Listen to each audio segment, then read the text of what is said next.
We are live. Mark Thompson, hello. Greetings and salutations, Jeremy Elbourn. Mark, have you ever had a nickname? You have a lot of nicknames in your life. Yeah, I've had some nicknames. Uh, people in my life have tried to give me nicknames, and I don't like it, and so I just ignore them. I don't answer to them. Okay. All right. All right. Pretend they're not even talking. Can you Right? tell us any You of don't them? reinforce the behaviors that you want to go away. Good point. Good point. Ah, that was it. That was my opening. Oh, okay. I was wondering. I was like, is he going to tell us the nicknames? Can you tell us one that you did not like that people tried to force on you? No, because then people will repeat it. That's true. People will repeat it. That's The true. internet is just full of trolls. You're all probably trolls. That's true. The internet is a weird place. That's why I am very careful about the things that I reveal because the internet is just, strange days. But we got our friends online, Jeremy. We are back for the second month in a row without Yeah. interruption, which is pretty great. It's pretty great. Let's see. If you had a nickname or a nickname you wouldn't drop in the chat, let's do it. But let's start greeting our friends who've been waiting for us so patiently. What's up, GUPT in the building? Do we got an agenda for today's stream? We do, Dracus. We do have an agenda. I actually talked to Jeremy about this. Who am I? Who are you? An awesome community member. That's who you are. Hello. What up, Ania? Jerome in the building. Let's see. Mathar. Hello, hello, hello. Oh, so many questions already. Let's see. Who else? So Go ahead, Jeremy. oh, I was gonna hit one of these. Someone saying I use Angular. Okay, like yeah, it's okay. You have my permission. You do. And we're glad. Ya es momento. Sí, claro. It's the time. We're here. We're here. What's going on? Hello, everybody. You know what? I'm not going to spend 5 minutes greeting everybody. And then, unless you all riot in the comments after this stream and say, no, do that. But I'll just say hi to a few more people and then we're going to just get started. All right, got Gabrielle. What's going on? Hello, hello, hello. So many people. What up? What up? It's good to see you, man. Thanks for jumping in. Let's see. Jeremy, FYI, I started to put on sunscreen. That's the way. Let's Daily go. moisturizing sunscreen. That's what's up. What's this pink hand? I see a couple of people doing this pink hand. I don't know what that is. It looks like one of those, like, like the kids' toy where it's like a sticky hand and you like throw it at a wall or whatever. Yeah. It does look like that. Alcatraz, what's up? Good to see you. All right. You're there. We're glad you're here. Okay. Everybody who's here, great work. I see some good comments. We're using Angular since Angular JS. Hey, thank you for that. And then hello from Macedonia. Hello, hello, hello. All right. A couple of things. Let's get started because I think we can have a really action-packed and fun stream today. I want to show you all something that I think is super cool. Let's see if we can get this to work. This is going to be interesting. I want to demo something. All right, let me share my screen. One of these buttons. I never share anything, so I'm just like, how do you do it? All right, I'm going to share my window. I think that should be it. Share the whole window. That should be fine. Okay, great. Check this out, friends. If you've been hanging out at angular.dev recently, you may have seen a really cool change that I just landed. Very exciting. In our playground, one of the things that you can do is you could start working on just some Angular code to test out the new things that we have going. So this component is loading up. I understand. Thank you very much. Let's see when this thing comes up. And I'm going to say hello to the live stream.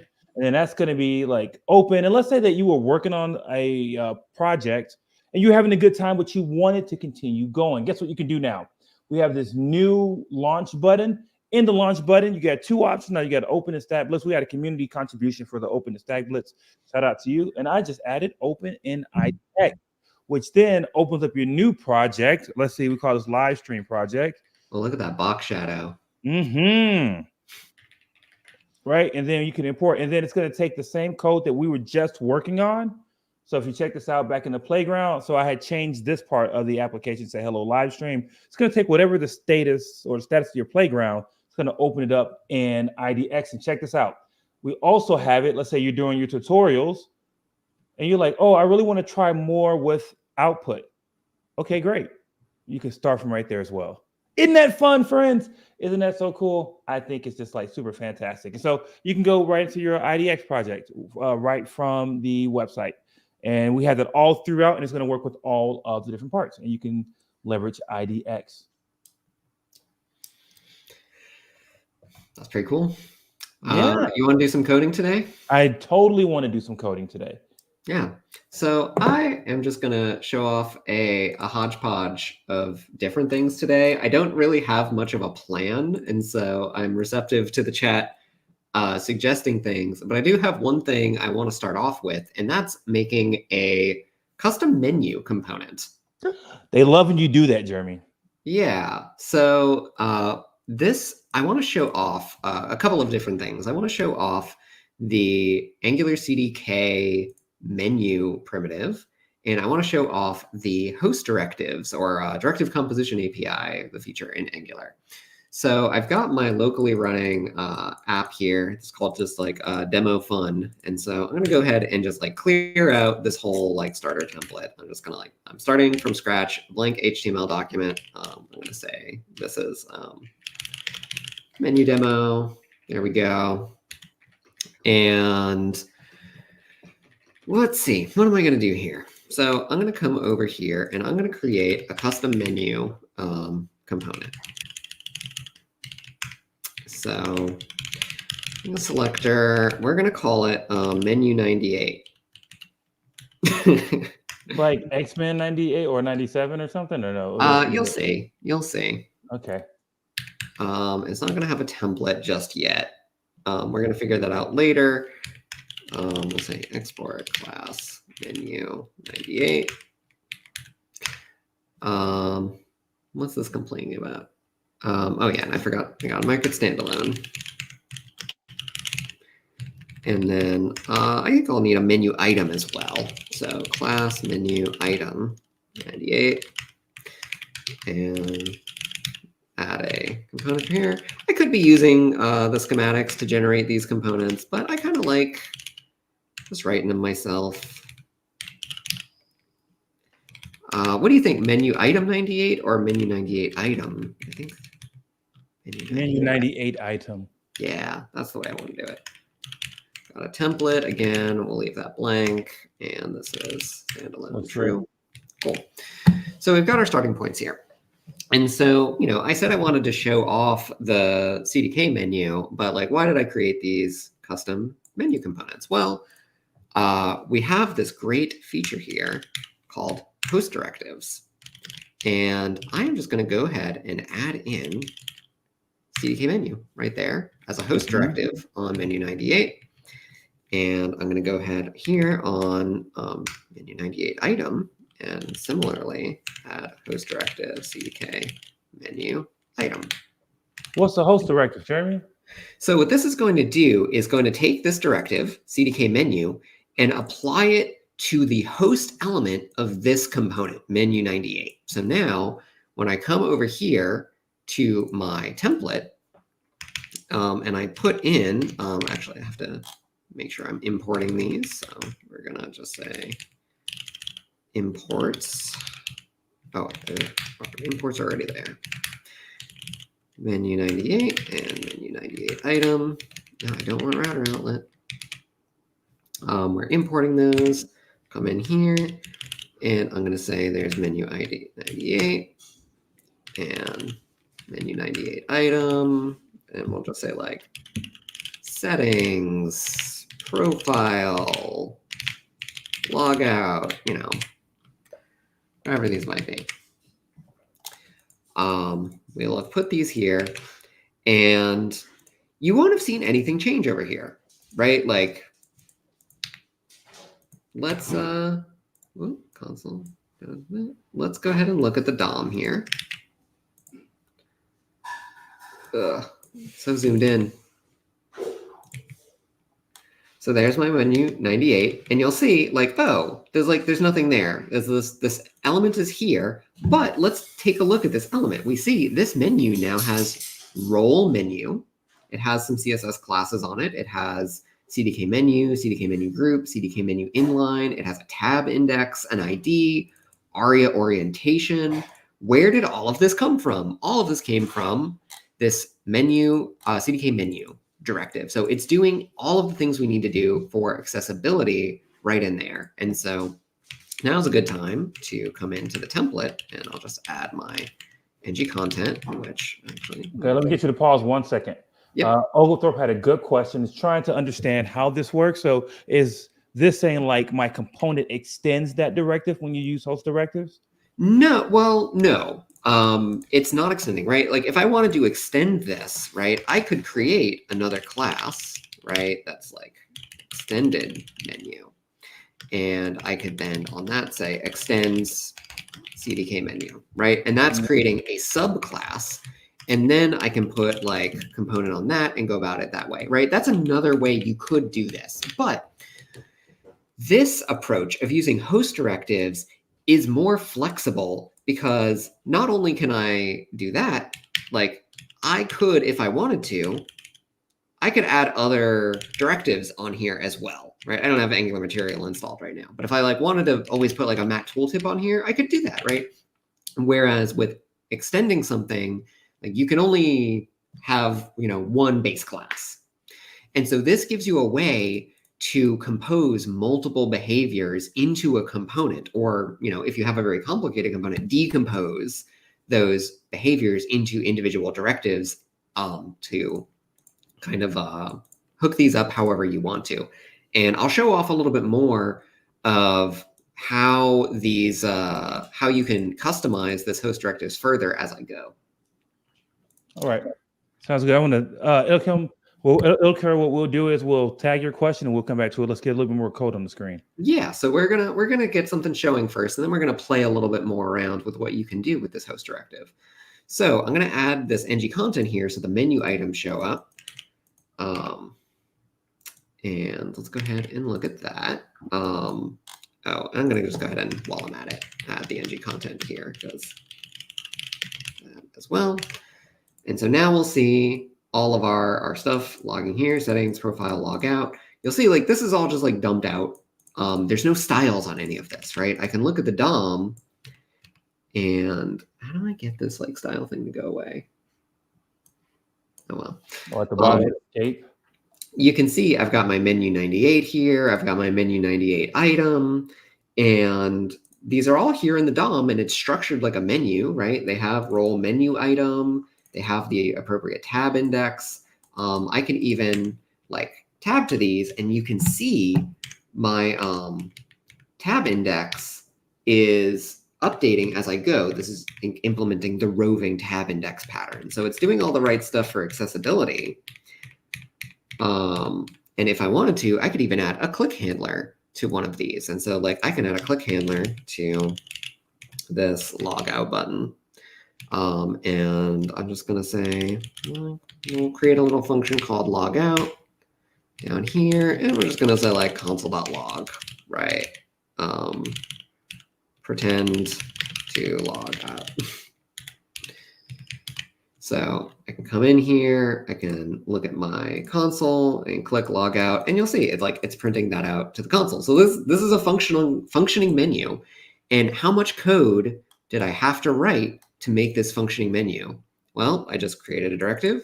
I added this host directive for both the menu and the item. That's it, functioning menu. That's all I had to do. Now the styles, this is very intentionally not bringing in any styles. Like this is kind of the idea with the CDK, where we want to give you all of the behavior, all of the, you might call it business logic, without any of the CSS, so you can customize that for yourself. So I think we should add some CSS in order to make this a little bit more usable. This isn't the most usable menu right now. It looks awesome. For that, I stumbled upon this. This is 98.css. Let's go. So I've never tried this before, so I'm doing it live on stream. And we're going to, what do you think, Mark? Should I just like link it in from unpackaged, or should I npm install it? No, do the unpackaged version so people can see a different pattern. They know how to do npm install. Well, you know how there's this like idea of, well, what's the angular way to do something? I want to get away from that and just show people like this is how you do it. So we added the style here, and now we're going to have to add some CSS classes to get our menu to show up. So let's and this is scoped just to this component because of where you linked it. Yes, this will be scoped to the component. And then what about loading? When you load, so then it won't load when you load the page, only when this component is loaded. Yes, that's right. Oh, let's go, friends. So here, this drop down I think is what we want. And so I'm gonna inspect this. Is this, hopefully this isn't just using a native select element, because if it is, then if they don't have any menu styles in here, then I might have to go find something else. I was hoping there'd be menu styles. Let's see. Alex, we need this. Oh, it is a native select element. Maybe there isn't actually a menu style here. I assumed there would be. Maybe I can still find something that would make sense here. Yeah, go for it. While you're looking, I'm just gonna interact with our friends watching online. All right, this is pretty good. I feel old saying Windows 98. Listen, when I see styles like this, for some reason, I'm just thinking about how I used to try to create this UI with stuff like, you remember Java Swing Chaos Monster, and how they had their own like UI kit, but then you could also style it to look closer to like Windows UI. I remember those good old days. All right, I need to go full screen here so I can look at the CSS. Oh, that's true, Gabriel. That the angular way of doing things is what brought us all here. Hey, but there are just something that just work normal. Like you saw how you just dropped in that style in that component. Like, wasn't that rad? Like not having to go through some other like extra stuff. You just did it. That's what I loved about that. That was so cool. Let's see. Maybe I can do something else, like Apple IIe CSS. This is another thing I had spotted. That's like, is there a menu maybe here? Like someone had made it like an old like Apple IIe style. I don't know. Maybe not. This is what I get for making assumptions about what's here. So we could just write a little bit of custom CSS for this. Maybe try to inspire it, get inspired by. But you know, I think it's worth it real quick, even before you go. I know it's not menu. Just do a button, like just do a regular button and then like apply the style just so people can see it. Yeah. This H1 is so huge. Why does it feel so huge? I'm going to real quick make this smaller because it's taking up too much of my screen. So font size, let's see. We have 1 Something's overriding this. Oh yeah, this what's setting it to 5 rem? I think it's coming from this this 98.css. Yeah, it's setting it to H5 to 5 rem. So all right, I'm just gonna. This is just for demo. Don't do what I do. Yeah, no important in your actual production code. But yeah, let's add a button here. So button, just say button hello. Yep, there's a nice little Windows 98 button. So let's just actually say like open menu. We're going to want to get to a point where we open our menu based on this button later. So we'll use that. And Jeremy, I'll say real quick, the reason I want you to show that is just to show like there is no fancy Angular required, you know, like we have to do anything special to apply those styles to elements or DOM elements in a component. You can just do it. And so that's a question that I've seen before, like what's the Angular way to do this? Where in this case, there is no Angular way. It's just CSS and HTML like behavior. Oh, let's see. There's some others of these here. Windows XP. This is fun. None of these have menu styles though. Oh, navigation menu. There we go. This is what I wanted. Let's use this one. Sure. What's this? XP? Yeah, this is like Windows XP. Man, I remember that was so beautiful. No, Windows 7 rather. Windows 7. So we're gonna change our style sheet. to this one. And we'll see that applied. Yep, there's our Windows 7 button. And now let's add the these menu styles.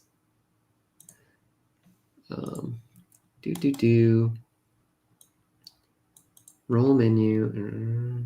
Right? Isn't that a good pivot, Alex? Just like smooth. Bop, bop. It just works. Okay. It actually wants these. If we make these a UL and LI with roll menu, it will apply automatically. So let's go ahead and do that. So I'm going to come and we'll just change these to attributes because we can. Oop, I'm just change. And then this is going to fail. And so we're going to say this is UL with,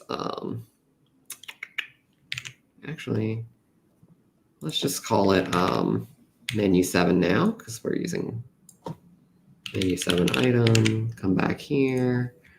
And these are all going to be LI menu 7 item.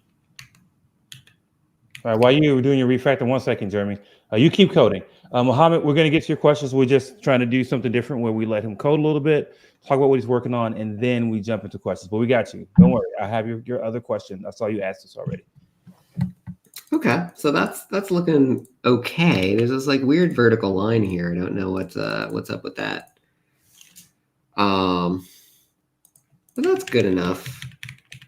Yeah, I know what's up with that vertical line. That's weird.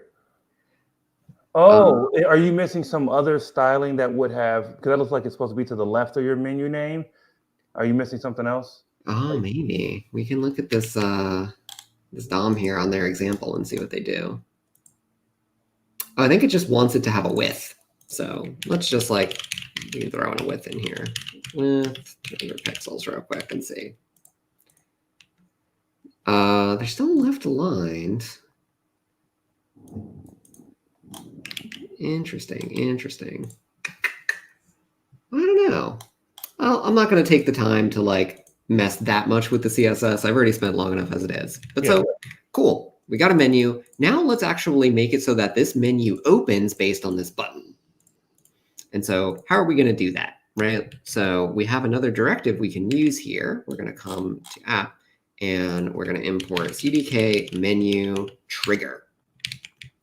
So this is another directive, and we can put it on the button and say CDK menu trigger for, and then we have to specify what menu is this for. And so to do that, we're going to grab this whole menu here, and we're going to put it inside of an ng template. And I'll explain kind of what this all means in a second. So then I'm going to put this here. So I'll just call this pop-up. And then I'm going to put pop-up there. And I need to remember to put that in quotes like that. So I can refresh here. And now I have a menu that opens based on this button. So let me explain what this did.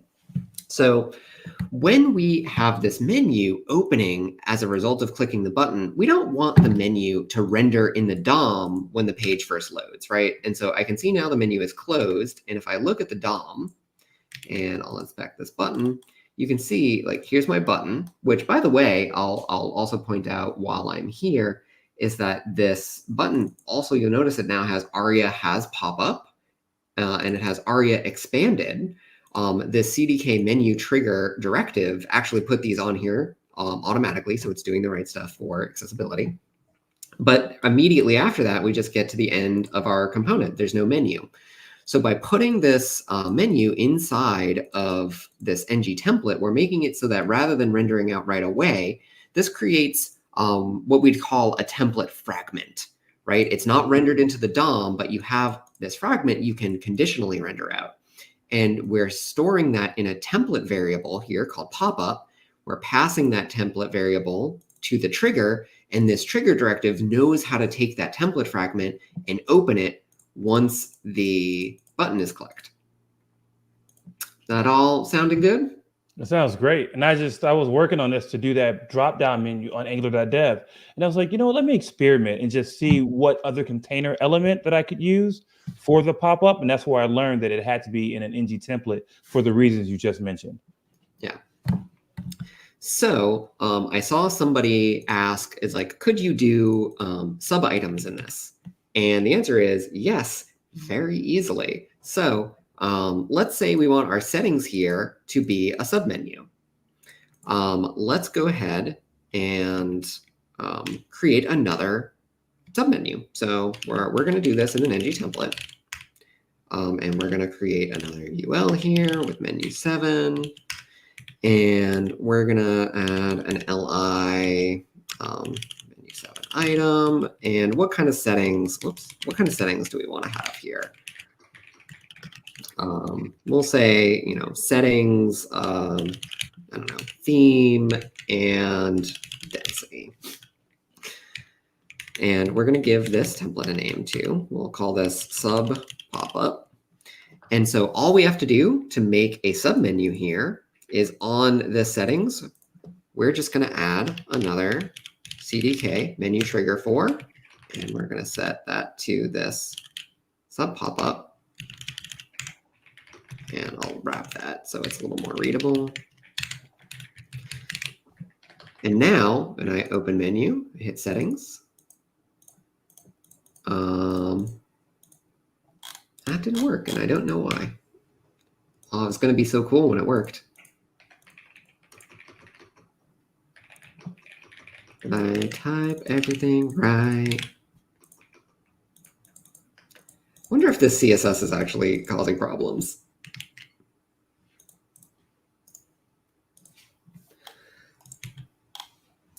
I'm going to try... yeah, take it off for a second. Take off the CSS for a second.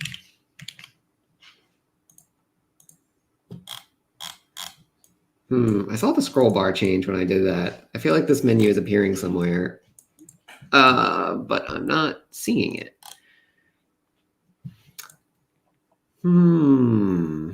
Let me try zooming the page out. I see what you're saying, yeah. Yeah. Why didn't that work? What did I do wrong? What did I do wrong, Mark? Let's see. Sub pop up. I'm not.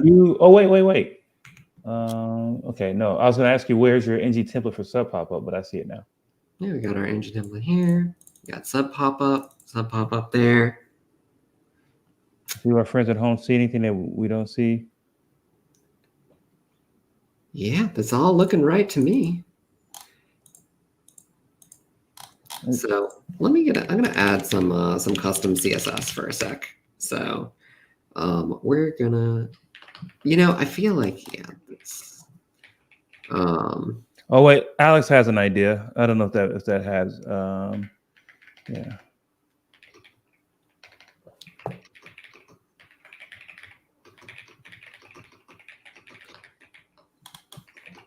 So the trigger should automatically position the pop-up to itself. So I'm just gonna real quick. And it has nothing to do with the element you chose either, right? Like the li versus. Yeah, I'm gonna change that back real quick. So I'm gonna change this back to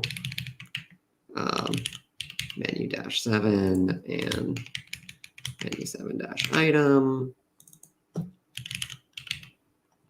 Get rid of those attributes. I don't know that this has anything to do with anything, but my whole attempt at doing the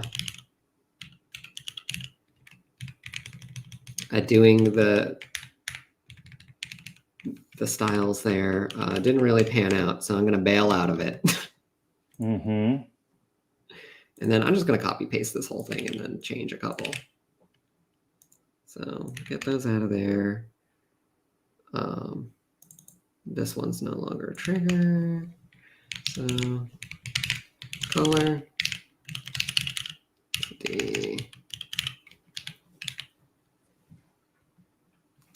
menu 7 is not a node element. What I do? Oh, because I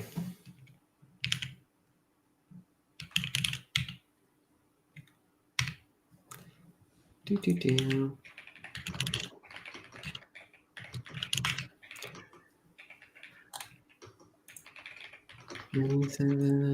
What?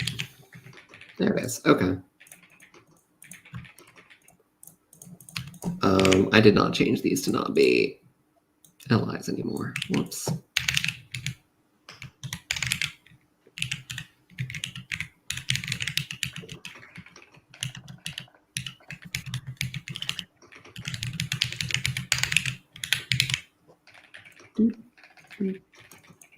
Okay, so now a little custom CSS, right? We're gonna say this menu 7 display is block, and we're gonna say padding 4 pixels and background light gray.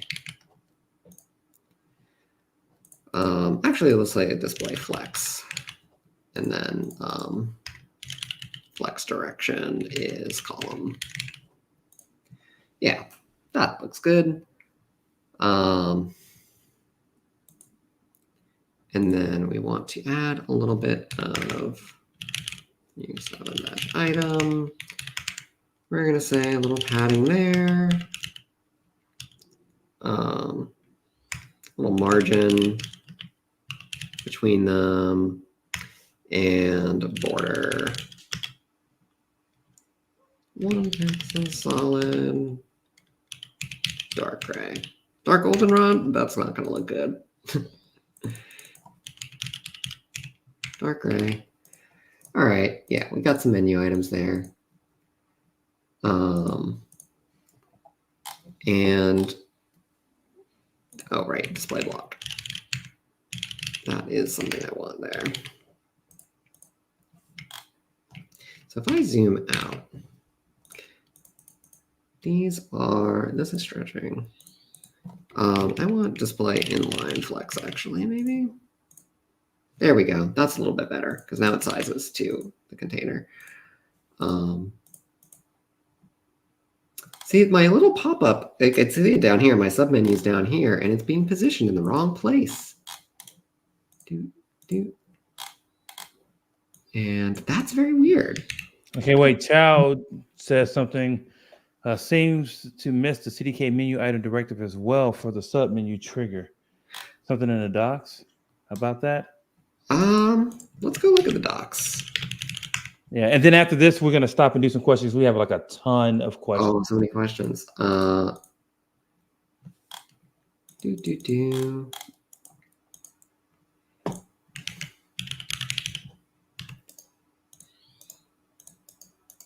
I see. That's a different thing. So this isn't working in the documentation. So let's go ahead and look here. And search for that trigger.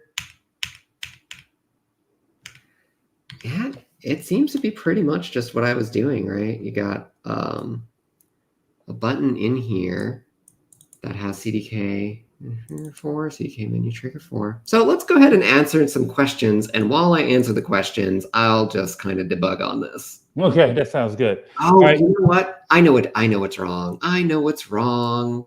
I forgot an important thing that if I had read the documentation, I would have remembered. So you go ahead and let's do some questions, and I'll fix this while we're going. All right.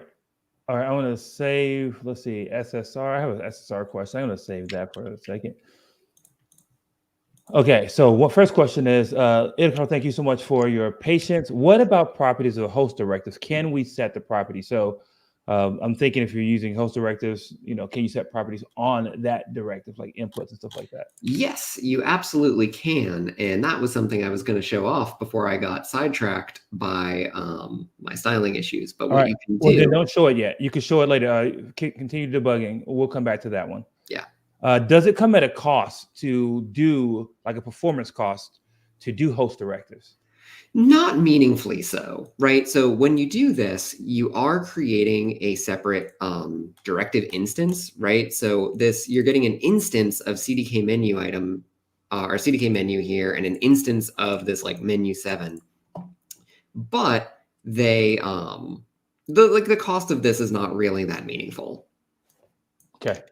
Sounds good. Let's see. Alex asked about how do you get the inputs. You said you're going to show that. Thanks for a good question, which I know you know how to do, Alex, but I appreciate you asking to show other people. Let's see. This is a good one from Troll GG. It's funny you said everybody was a troll, but this person is asking a really good thing. Saying, is this the equivalent of mix-ins in TypeScript versus, It's similar to mix-ins, right? Like you could kind of think of it as a behavioral mix-in, but it is not kind of like a language level mix-in. TypeScript does actually have mix-ins, right? Like you can do mix-ins in TypeScript, which is a function. I'm actually not going to write it out because it's super complicated. Yeah. But, it's a function that you pass a class into, and then inside of the function, it extends that class with additional functionality and returns the union of those types. We used to use mix-ins in Angular Material a little bit, but we ultimately moved away from them because they were just kind of too clunky and the type signatures of everything got really complex. And so we found it was easier to either use host directives for composition or to just in cases where the behavior was simple, just duplicate the code in different places. So we had used, for example, a mix-in to add a disabled property to a class. And that there was a setter that did some coercion there.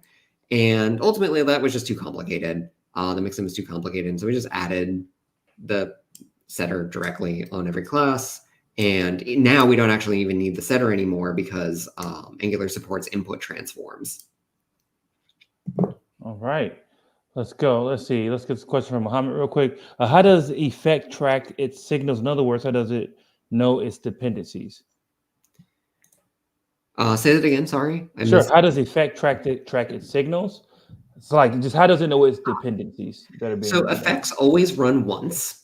And when they run once, it's aware there's runtime tracking of whichever signals were read. And when the signals then change in the future, it knows to run the effect again. It can schedule that effect to run again. There you go. Thanks for your patience, Mohammed. I know you've been waiting for a while. Okay, let's see some of these. We'll slow down. We'll do one more and then we'll let you get back to debugging. This is really okay. This is a good one. From Luke Avedon. Will HTTP client always only return observables?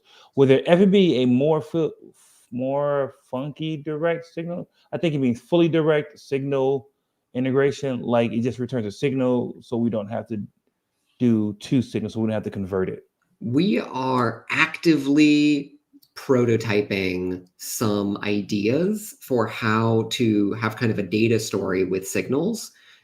It probably won't be just taking the existing HTTP client and saying, here's a signal instead of an observable, because we want to do something that's a little bit more from the ground up inspired by signals and what they can do. So it's something we're thinking about and working on. I don't know when exactly we'll be able to show that off because it's still kind of in the idea phase, but we are very much aware that this is something people want and we're working on it. Okay. How did you fix it? So what I forgot was I just needed to import the styles for CDK overlay, right? So the menu here is using CDK overlay under the hood. And I forgot that I needed to import those styles. So here, I need a link tag to actually bring this in. Whoops, not in the style. So link rel equals style sheet. Oh wait, Jeremy, something weird is happening. I can't understand what's happening with the stream. Are you having any trouble on your side? No, mine seems fine. Because this person's here now. I have taken over this stream too. Jessica, what are you doing here? Just dropping in, saying hello. I haven't seen the audience in a while. Figured I'd drop in and say hi. Yeah, what's going on, Jessica? Hey, friends at home, you all know Jessica Janik, one of our engineers on Angular, and she's just hanging out. And Jessica, as Jeremy is doing some code refactoring here, what are you working on these days? Or can you say publicly what you're working on? It's okay if it's a secret. Well, a lot of what I have talked about in keynotes and during Google I/O, that's related to what I've been working on. I'm mostly working on the partial hydration implementation, and there's also an upcoming RFC that's associated with that. But you'll have to watch for that because that'll be coming soon. But I'm excited about it. I hope you are too. There's also, hoping that scales, much like this banana scales. Or is this banana here for scale? I'm not sure. Oh dear.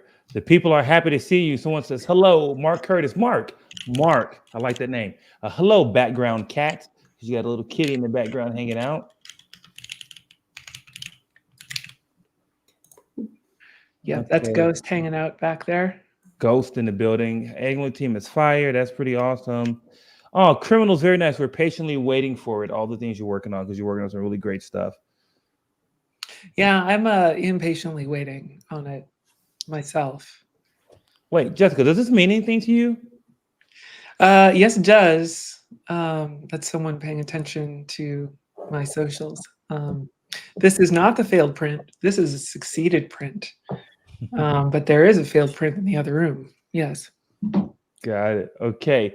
Jeremy, bring us back to what you sorted out now. Yeah, I fixed it. So like the problem all along was that I had just forgotten to import the CSS for the overlay, right? So it also took me a minute to remember how to actually correctly import this style just because I haven't done it in a while. But yeah, I imported the CDK pre-built overlay styles here in my styles.css, and that fixed everything. So I was just missing some CSS. Now that could have been, okay, but if you had to just imported that into your component, it would only scope to that component, so other drop-downs wouldn't have used it. But you could have dropped it in the component for the menu 7 if you wanted to. So I tried that, and it actually didn't work. Oh, interesting. Okay. And I don't know why. I don't know if I did something wrong or. Let's see. Yeah, so that doesn't work, and I don't know why. If I went and looked into it, I'm sure there's a reason for it, but this works in the global styles, so. Yeah, in general, these CDK styles are intended to be global anyway, so this is the more correct thing to do regardless. Fantastic. So yes, now we have these like nested submenus, right? And I can even look at here, right? I'm going to inspect this DOM and see that. Actually, I know this ARIA has pop-up on it, so I can even write some styles here for when I have this menu 7 item that has ARIA has pop-up. I can try to add a little, this is going to be silly, but like border right. 2px dotted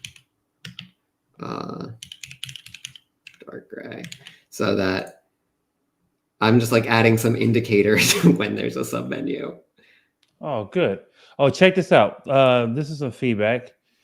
That's interesting. Someone says overlay styles have to be global because it creates a new HTML element, the overlay inside the body. Right. That's right. Yes, of course, I knew that. Yeah. Wait, before we go any further. Okay. Juan, that is very funny. Okay, Jessica, they want to know if they can ask you any SSR questions. You can ask me any SSR questions you want. Whether I have an answer, that's a different story, but you're welcome to ask them. All right, sounds good. So if you have SSR questions, hydration questions, put them in the chat. This is a hard, so I know you're asking this question, and we do have Jessica here, but it's really hard to debug like technical questions like this without even seeing any repro or any code. So you're gonna get a limited response. It's not because we don't care. This is a very hard thing to do without any like details. Okay. So how to fix the LCP issue on navbar items? I'm having a problem.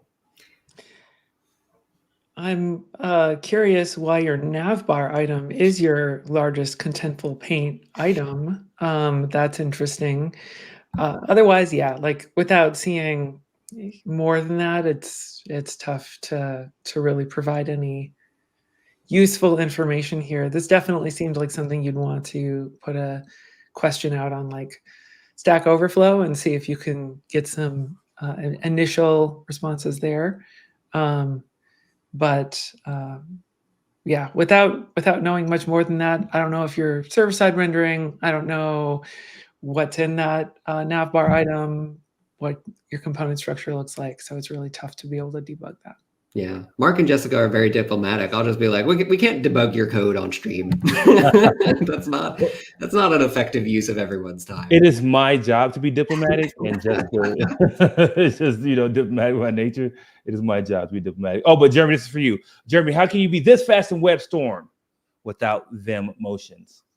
I used Vim in the early days of my career, and I've seen the people who master it and are like super, super fast with it, and like they're great. But I think most of the time for most developers, the speed at which you can enact commands on your like IDE or your terminal or whatever, like that's not the limiting factor of your productivity, right? Like you're more limited by how fast your brain is doing ideas than anything else. And so like definitely like there is, a point you need to get to, I think, as a developer in order for your ideas to be able to like not be slowed down by like really slow hunt and peck typing. And learning some shortcuts is necessary, right? Like if I wanted to change, I've got all these like menu 97. If I wanted to change these to like UL, like knowing your thing, can I put you back on? I forgot. I removed my thing from the stream. And you got your stream. So yeah, like if I want to like change these menu items, right? If I wanted to like change them to UI, like knowing the shortcut for like, yeah, I want to duplicate my caret. I want to select my current target, right? And change that to LI. Like knowing those shortcuts helps you say like, in my head, I know like, I want to change this element name, and being able to like do the thing quickly is really valuable for productivity, but like just typing faster, right? Like isn't really gonna do much for you. Like learn, like, I don't know, my advice is learn your tools, right? Like if you are using a tool, like take the time to actually become good at it and know what it can do.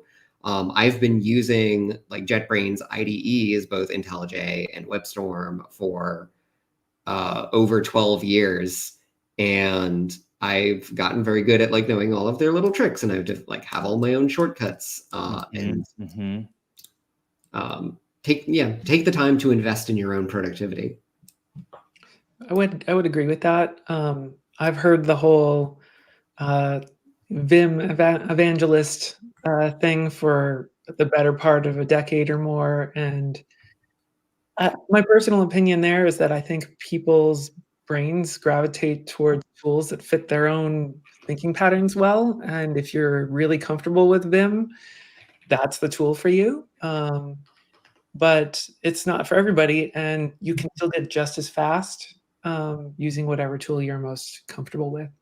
And I think once you get to the point where you are like, as with like how good Jeremy is with the IntelliJ tooling, it would actually be a detriment to try to spend time, like it would slow down productivity significantly to try to stop and then learn all the Vim commands. So it's really just a tough sell at this point to try to learn it. I think that's where I am, at least. Feels good. So check this out. Smith Patel says, put some more documentation on SSR. Also, it lacks documentation on the Angular SSR version updates. Okay, first and foremost, we will. You can ask nicely. Well, I think you are asking nicely, but actually, I was just messaging Jessica not even 4 days ago about the new documentation that we're working on right now and new examples and new tutorials for SSR themselves that we're actually actively developing. So that is coming. We know. But listen, friends, you all can't have it both ways. You can't have us delivering nonstop awesome features and then wants to do everything at the same time. We're just humans. We're just regular people. They can still ask. But... That's true. That's true. Also, on the topic of documentation, we're like actively working on trying to improve the documentation across the board. And one of the things that is going to be ready very soon is we have a completely rewritten template guide. So if I were to like go back to add my screen here, if I go to angular.dev and we come into our docs here, there's this template syntax right here. We have a new guide that like completely replaces all of this, everything under this template syntax heading, where that is more complete, more comprehensive, and I think, better laid out, better structured, more in spirit with the, so I earlier, or last year actually, I rewrote this whole components guide, and I'm very happy with how it came out. And so we're trying to like apply a lot of the same stuff to this template guide. And then the plan is to do routing next. Yeah. After that. So we're really cool trying stuff. to So we got a coming down a pipeline new guide that Joe just talked about. We got new examples in development right now, like new tutorial examples for multiple things. SSR is just one of those. But when I say coming, like if I like the course, remember last year you all kept asking me for that course, and it took a long time to develop. We're actually able to move really quickly on some of these things. So definitely keep your eyes on the streets because new things are coming. Jessica, let me ask you a question before, because I want to make sure that we're engaging with the great Jessica Janik in the building. Jessica's so funny. All right, so you've been working on a lot of stuff with our server-side story. You got partial hydration coming up. Is there anything right now that's already out that people should be looking to use or take advantage of that we've already released? I mean, deferrable views, definitely. If you're not using those, they will be a wonderful experience, and you're going to love them for your native like deferred loading and getting a lot of those dependencies off of your initial bundle size. That's a huge benefit. So go ahead and use that. Gosh, I don't know. What else have we been working on from the server side? There's a lot of stuff I'm not even privy to because there's several other people that are working on it. That's the big one, though. Okay, what about this question, Jessica Janik? How to generate sitemap from routes? Is there anything you know about how to do that with like SSRs? Anything we can like point them toward? I'm not really familiar with generating sitemaps. Jeremy, are you familiar with anything related to this? So we do actually I don't think we have anything for this in the open source world. We actually have some stuff that does this internally for applications at Google, but I don't think this is a feature we have yet for our like open source side of the world. And so feature request. Okay, hold on. Tomer asks, why Angular doesn't have HMR by default? What challenges achieving it compared to other frameworks? First off, we do have HMR. We have support for HMR. I didn't say it was complete, like robust, but we do have support for HMR. Where right now you can do, I think, styles and form data can be saved, like your hot module replacement or reloading. Is it replacement or reloading? I thought it was just styles. You said what? I thought it was just styles. No, I know it's forms. I have a video I made on it. So I know. I have a video on this on our Angular channel. So check it out on how to enable it. But we do have HMR. And we're looking into, it's on our roadmap about how we can expand our support for HMR. Yeah, it's actually improving HMR is literally the next item on the backlog in like the project queue. So it is something that is going to start getting some attention in the near future. Yeah. Totally. Okay, let's see. Here's a good question. How would you go about creating a standalone shared library that you can reuse in multiple projects? And how would the compiler work with that? Yeah, you can just do this with the Angular CLI, right? So you can create a project in Angular CLI that is a library rather than an app. And it's set up out of the box to like build the artifacts that you would just need to publish to NPM.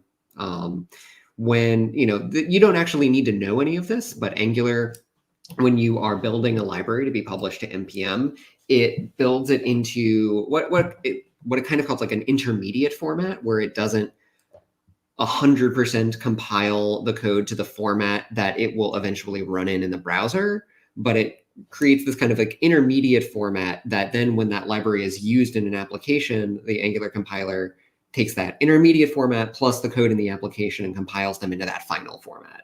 That's the APF, right?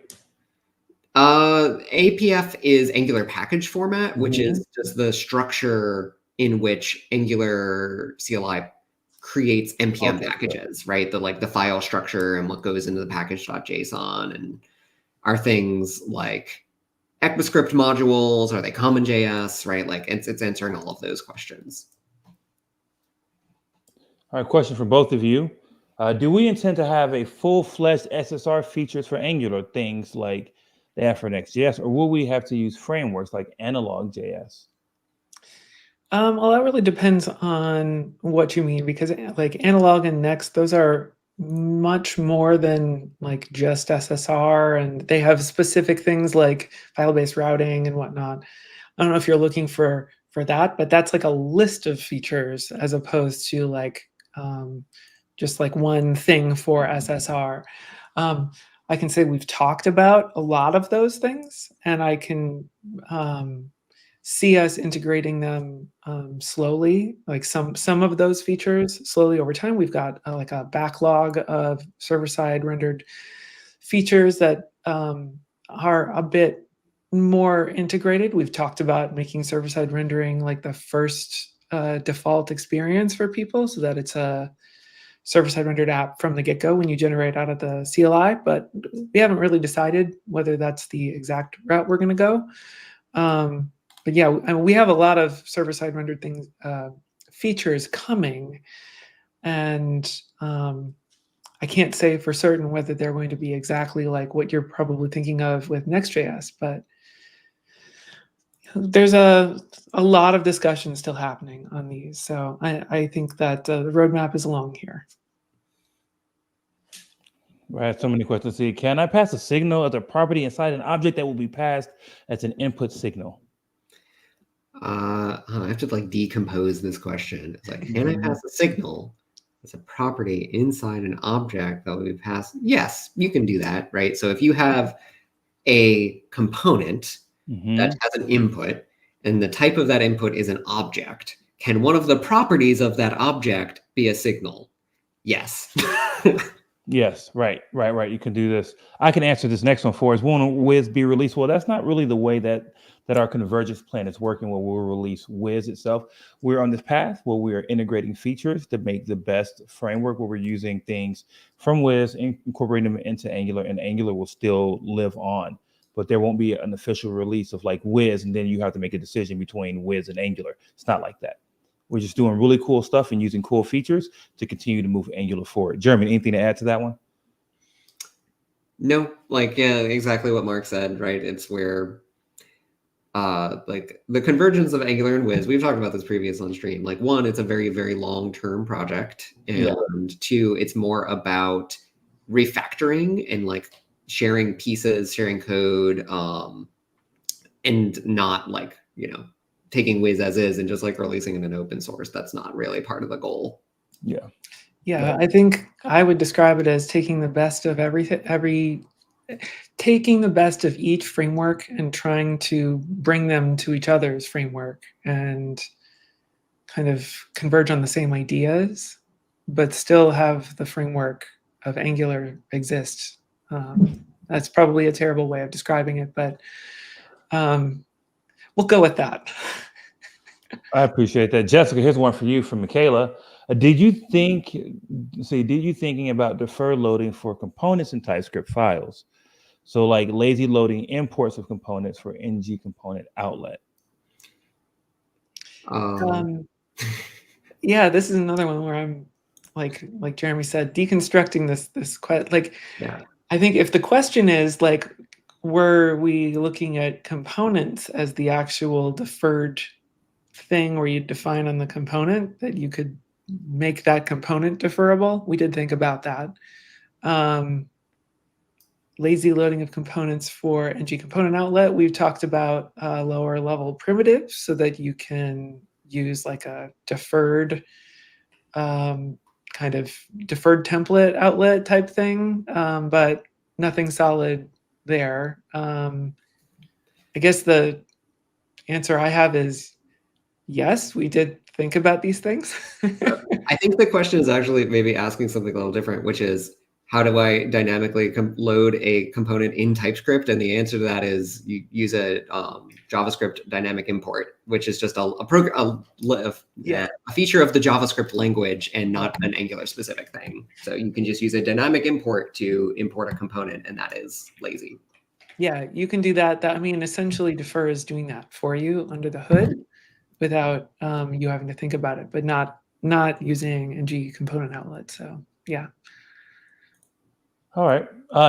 Joel asked a really interesting question. Is there a place where external community members can view our design documents? Not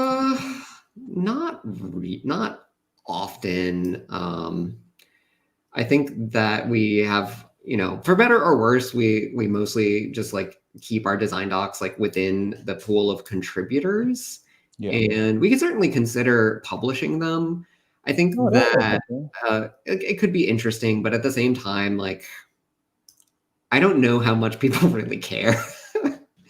It's a lot of considerations that I think most people really don't care about.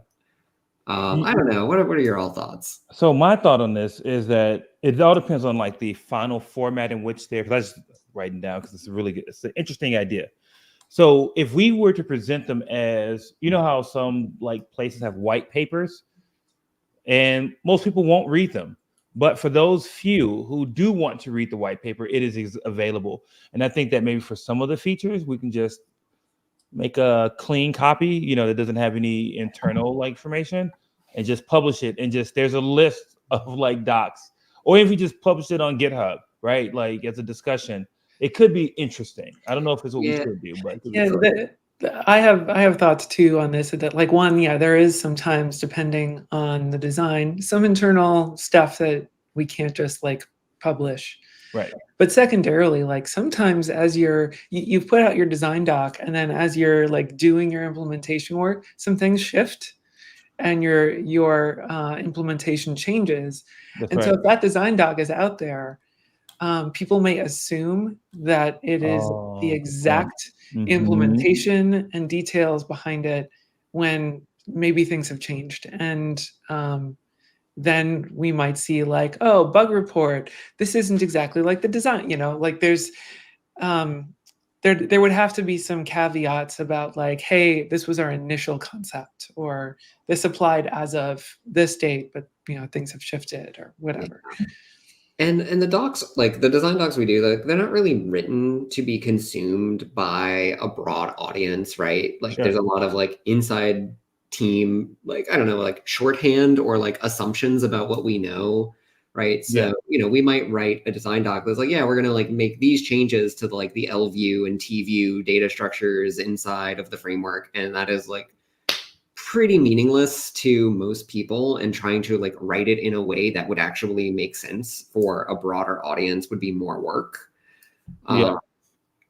So I suspect that the thing that's best for the team's velocity in terms of getting things done is to just kind of iterate more quickly amongst the pool of contributors.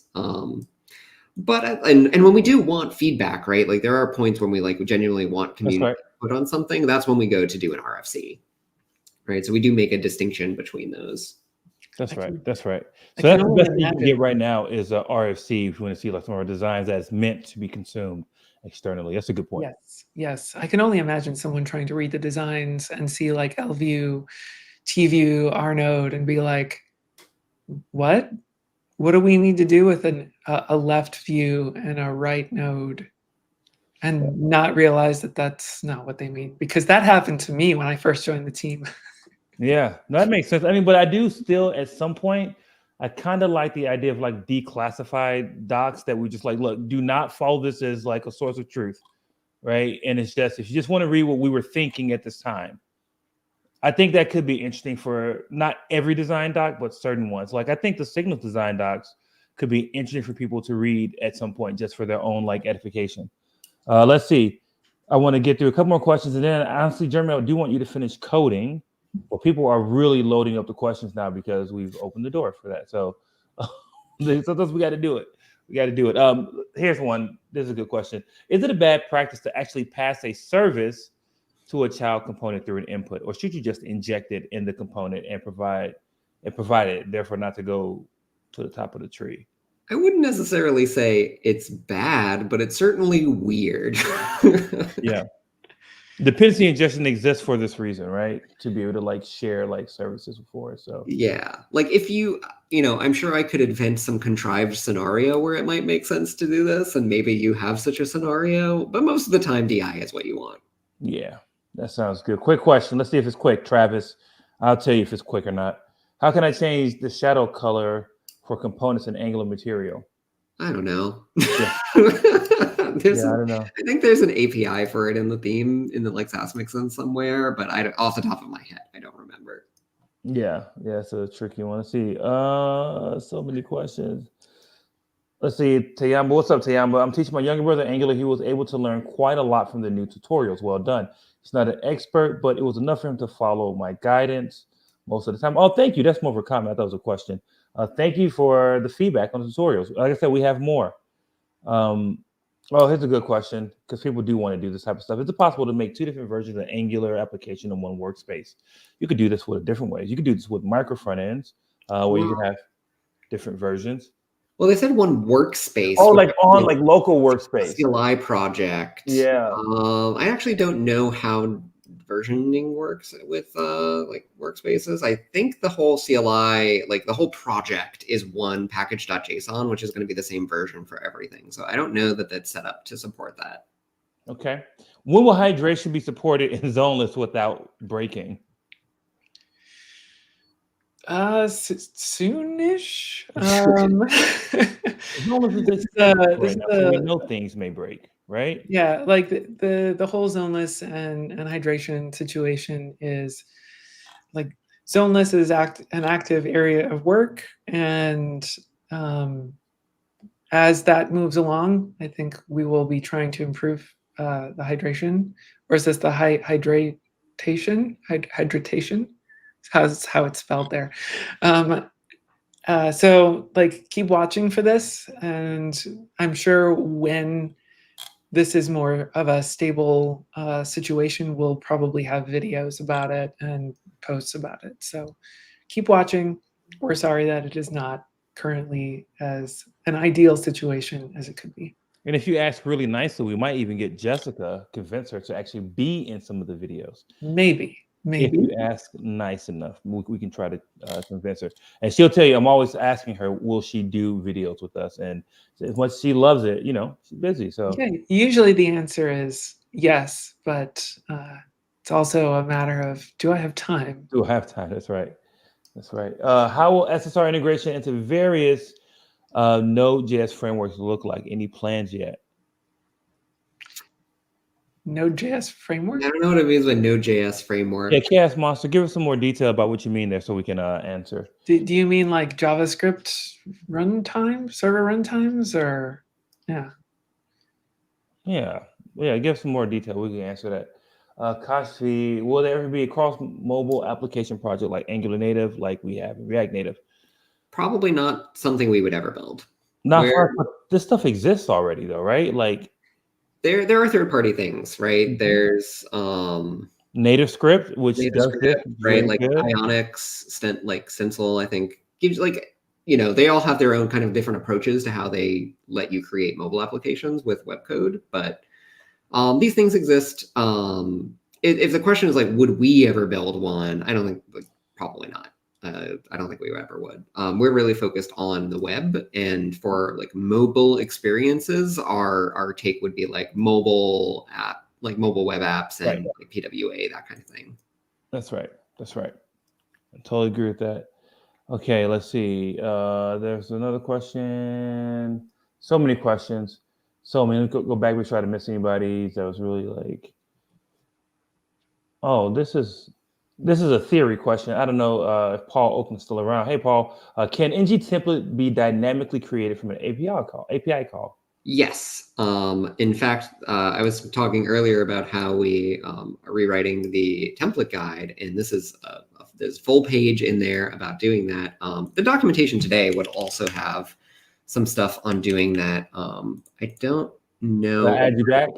where in the documentation it is, but the gist of it is you use a view container ref and a function called create embedded view, and you pass it a template ref, and that renders it out.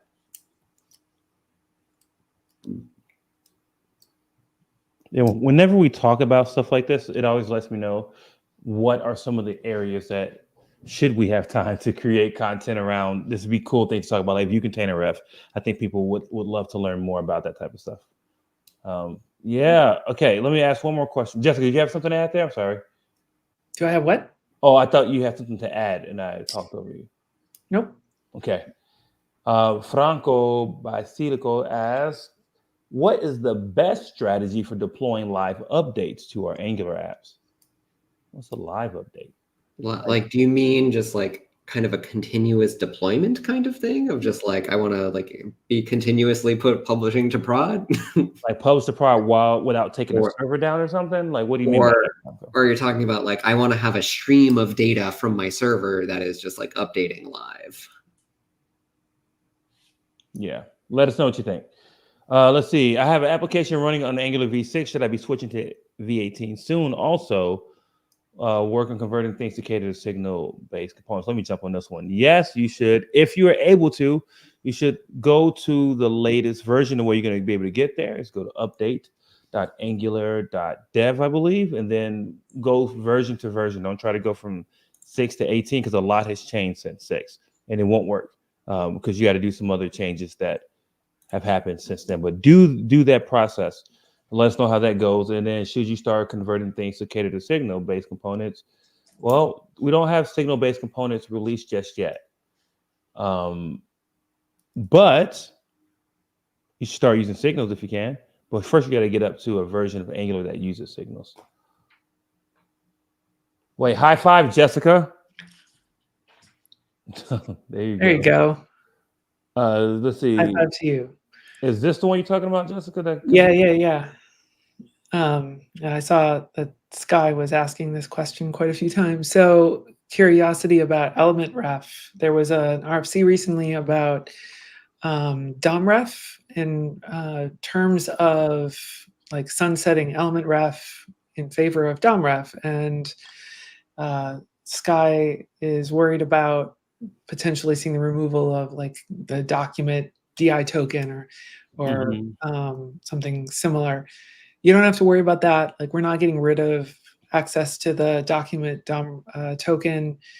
The whole concept around the DOM ref RFC has everything to do with server-side rendering and DOM emulation, which is something that Angular does when it's server-side rendered. And that DOM emulation has a cost that we'd like to reduce and make an optional choice for people. But in order to do that, we have to change how people are able to access element ref, because hydration means when you're doing hydration and you try to make changes to the DOM before hydration has occurred, it causes problems.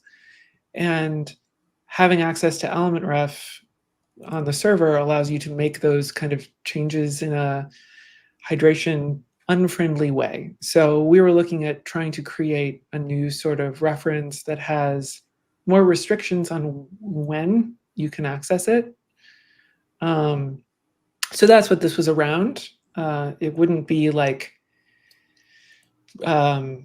removing things like access to the document. It's more about being able to reliably hydrate without you accidentally breaking it. So hopefully that answers your question. You don't have to worry about the like tokens going away. All right, let's do this. Jeremy, do you want to finish this off with like the last like 15 minutes just coding some more CDK components, or do you want to answer more questions? We can just answer more questions, right? Like I can maybe spend like 5 minutes showing just like you can set inputs on these things and like what that looks like. Yeah. So Let me add myself back on here. So we had our menu here. So right now, these menus are set up to be like vertical. But if I wanted to come in here and say, I want to bind to this menu here, I can actually go ahead and bind, let's see. Oh, right. So yeah, like right now there's no inputs on here, right? Like this isn't completing anything. If I try to bind to say like orientation, no, I don't want orientation, right? Like it's not gonna like actually set anything.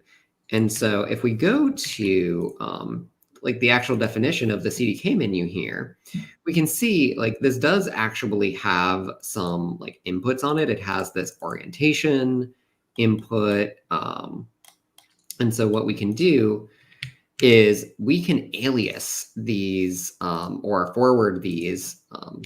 So what I'm going to do is I'm going to take this CDK menu here and I'm going to like take that out and put an object here in its place.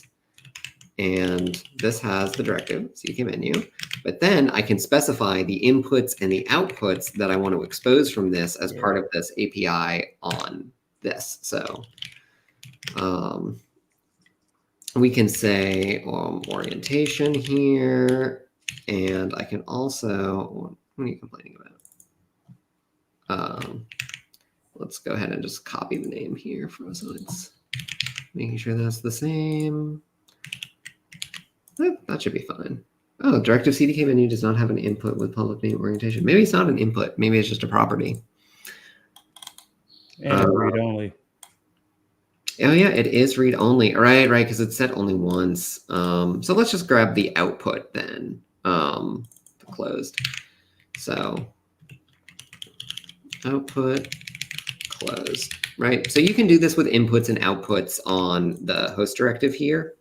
And so since I exposed this closed output, now I can come here back to my template and add a closed, not clucked, closed.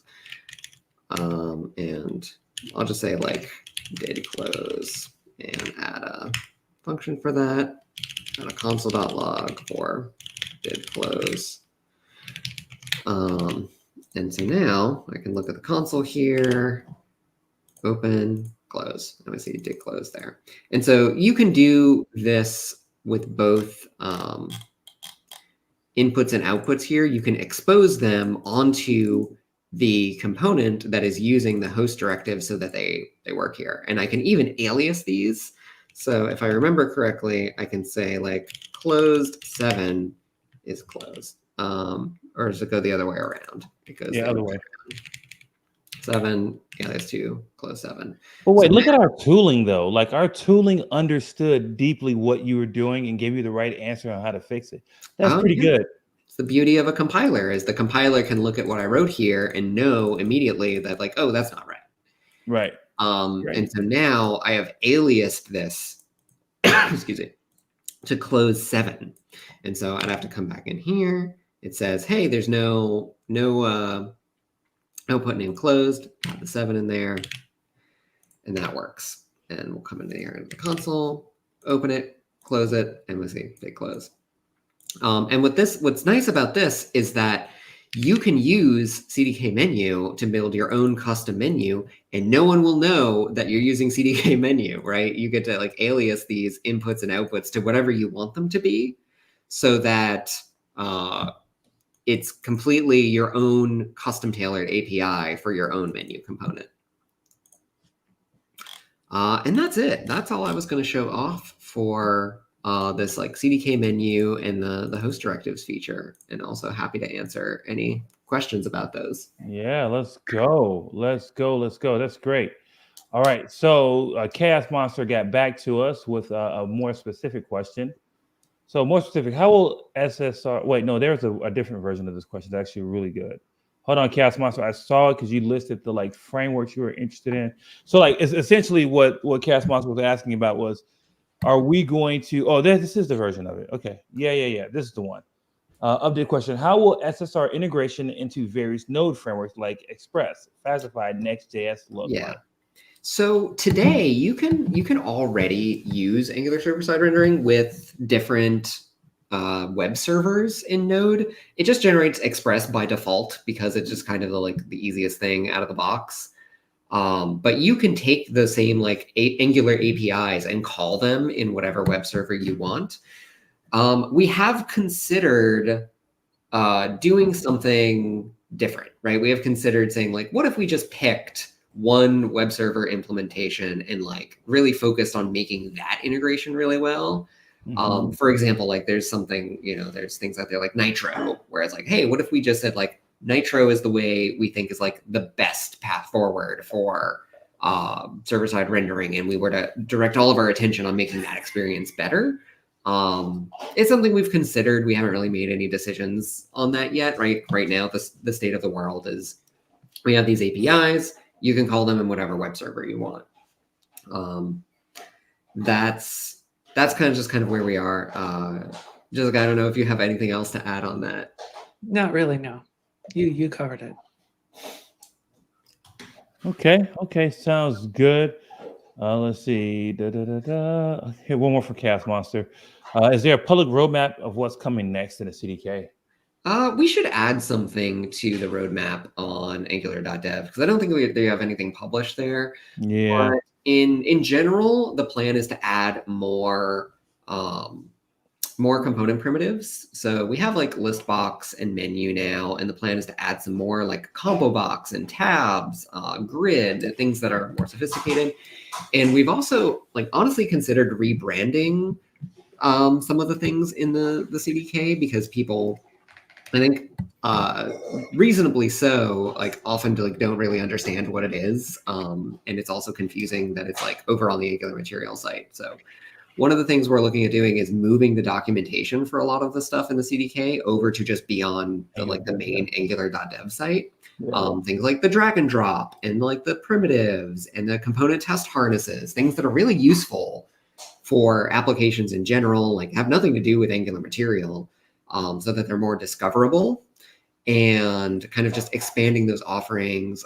We're toyed around with the idea of should we take things like CDK menu and similar components and actually rebrand them as something like Angular Aria, so that people have kind of a more immediate idea of what it is, because it is very comparable to what React Aria does and other headless component libraries. So that's kind of where we're thinking of going with the CDK specifically in the short to medium term. Jeremy, I'll be honest with you. I would love to see us take more of the Angular material components and make them into CDK components that are headless. For example, I really wanted to use the matte slide toggle, but I didn't want the styles for it. But I wanted that functionality in the core UI, but not the colors, right? I wanted to be able to make it smaller or blah, blah, blah, blah, all that kind of stuff on my own. Yeah. I mean, a slide toggle, there's not really much to a slide toggle, right? It's an element with role switch that has Aria. I forget whether it's Aria checked or Aria selected for toggle, but there's not a lot of behavior to it. So most of what you would be getting from matte slide toggle is that structure and is that styling. That said, another thing we are also looking at is as always, improving the theming APIs for Angular material components that give you a much greater degree of flexibility. So, colors and spacing and sizing and all of these things could be more customizable. So you can get away from that baseline material design styling. You mentioned the drag and drop features. When did we start dropping dragons? Okay, Jessica. As soon as you started talking, I knew. Any meta frameworks planned in the roadmap? I'm sure somebody's roadmap. Yeah, not ours though. How about any plans for support for other languages for SSR? So this is a complicated question. So I'll say in the short to medium term, no. Yeah. Someday, maybe, but it would be a long time if ever. Yeah. Okay, Jessica's back with the pun game. Am I really ever away from the pun game? I don't know. Jeremy, I got a proposition for you. I really do have a proposition for you. Can we take a few streams and just make this thing, this daytime picker, like, because people ask us for this. Mark, it's about maintaining it. That's true. I'll just say people ask us for this every stream. They ask us for this thing. So we've talked about this literally on stream before, and I'll repeat what I've said. I'm not going to say like whether we're going to do it or not do it. Right? That's up to the rest of the team. But people are like, why haven't you done it? Right? Like the answer is like building it is not the hard part, right? Like someone could take some time and build it.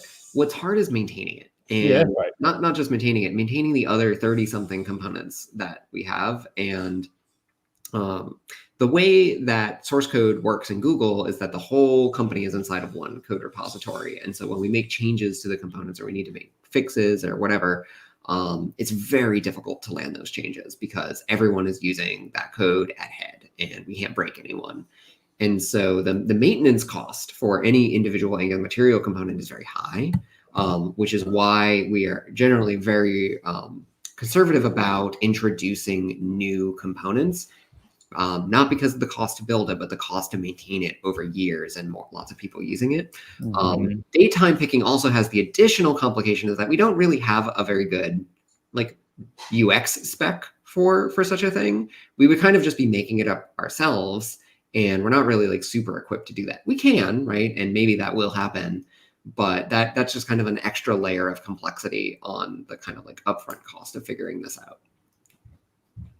All right, fair enough. But I was just saying, people be asking us about this all the time, and I feel you, friends at home, but still. Okay, Ari, CDK docs. Another thing that might help us to have some examples using CDK with other CSS solutions like Tailwind. I want to do this. Yeah, I already know this. I already wrote a doc about this. Don't you worry about this, child. I wrote about us doing this because we're going to do it at some point. See, Alex is with me. He says, let's do it on stream. Let's just do it. That's what I said, Alex. Let's just make it. Let's see. Are we going to get more cereal commercials? I mean, I've got the cereal boxes right here. We can do them. We can do them whenever. Yeah. My thought bubble says thumbs up too. Oh, this is good news. Look at this. Someone says, recently I discovered an Indian income tax filing website is made with Angular with material. It's smoothly maintaining millions of users on a daily basis. Kudos to you guys. Well, thank you. The team works really hard. Jeremy, let's help Scott out. Engine Bootstrap's not maintained by Google. Nope. That is a totally disconnected project from us. Yeah, not us. Okay. Let's please answer, because it wasn't only Franco that asked, somebody else asked about this. PWA is working with SSR. Any updates? Are we aware of this thing? Is this a future thing we'll look into? Is there something, I don't know what the more specific thing is, like, because right now it doesn't work according to a couple of people on the stream. That is true. It does not. At least not natively. There's some things purposefully disabled, I believe, with server-side rendering and our, what is it, service worker? I think they don't work together, but you can write your own service worker, and I think that should solve your problem. Okay. All right, friends. Look, we're at the end of the stream. This one is been a good one in the books. Special guest Jessica Janik. Got our Uber TL, Jeremy Elbourn.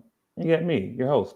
Okay, Jeremy, let's go to Jessica first. Jessica, what should they be playing, reading, or watching? Playing, reading, or watching? That's a really good question. I decided to go back in time and start watching the end of Dragon Ball Z just because I never finished it, and that's been fun. It's been very nostalgic.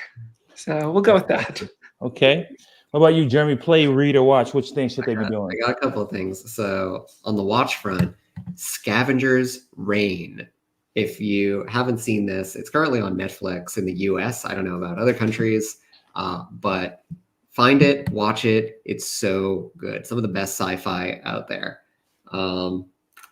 In terms of reading, I've been bouncing around a bunch of books and not really like finding one that I click with. Although I'll mention, I did just pick up this book about stretching, and I've just been doing, trying to learn some new stretches. That's been nice. It's a good way to wind down before you go to bed at night. Just like do some nice stretching.